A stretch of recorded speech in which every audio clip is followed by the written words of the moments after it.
Last time around I checked, there was no mention at all neither of the armed groups nor of their atrocities, and this happened when the UN General Assembly was voting on Syria, and they got a vote with a majority of 137 countries. So had some of those atrocities been mentioned, probably that wouldn't have been the result, let alone having that sort of a majority. But we're getting there. 14 months down the line, they're acknowledging that there are armed groups, that those armed groups are committing atrocities. There is a bit of suspicion with regards to the real objectives of such organizations, the Human Rights Commission or the Amnesty International, who today accuse the UN of being not fit for purpose, for failing to have a decisive action with regards to Syria. Now, the UN has taken a decisive actions with regard to Libya, but was that for the benefit of the Libyan people? Now, tens of thousands of dead Libyans would tell you no. Was that for the good of Libya itself? Perhaps Libya will not exist anymore. So the objective was clearly only to topple the regime. Now, is the objective of toppling the regime in Syria, would that be good for the Syrian people? Probably, or most probably it would not.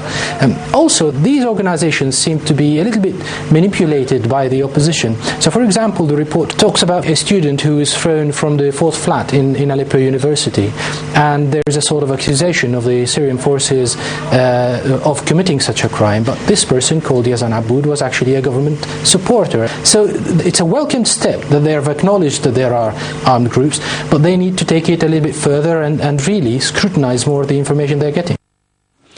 Well, social media is playing a vital role in Syria's conflict as both sides try to shape domestic and international opinion in their favour.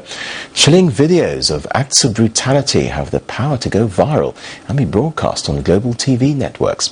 But sometimes the pictures aren't everything they appear to be. You may find some of the images in Oksana Boyka's report now disturbing.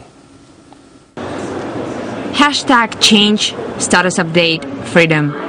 Social media have often been credited for empowering the Arab youth in their struggle to shake off decades-old autocracies. Fans of social media often say that without Facebook, YouTube or Twitter, the Arab Spring wouldn't have been so sweeping or so contagious. But there is also a growing number of those who believe that without these websites, the Arab revolutions wouldn't have been so deadly and so destructive.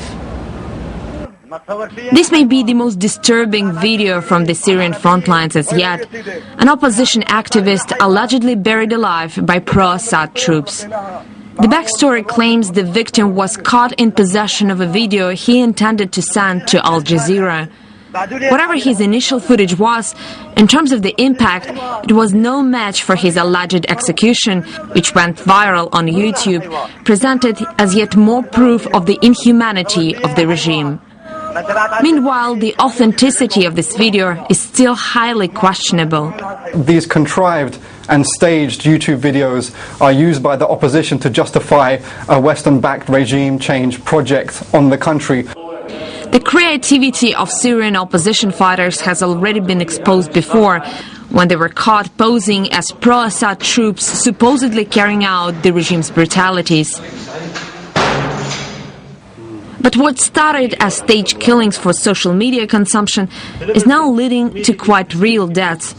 In Syria these days, some Facebook pages really look like hit lists. We got used to this. This is happening now for 1 year. The head of Aleppo Chamber of Industry says many of his fellow businessmen found their photos and personal details posted on the opposition's websites with explicit callings to murder them. This is the car, his car. This is the number of his car. This is the number of his mobile. This is where he lives. Go kill him. Go target him. And these are not just empty threats. Dozens of public figures and government officials were gunned down in Syria in recent months just for being perceived as sympathetic to the authorities. This is a national hero. Yes, sports. They killed him 2 months ago. They killed him in 12 March. Mohammed was more lucky. The president of Aleppo Student Union, he was kidnapped a few days after his name and photos surfaced on Facebook. I believe that my abduction was directly linked to my political activity. I received many threats over the phone, and eventually they did what they promised.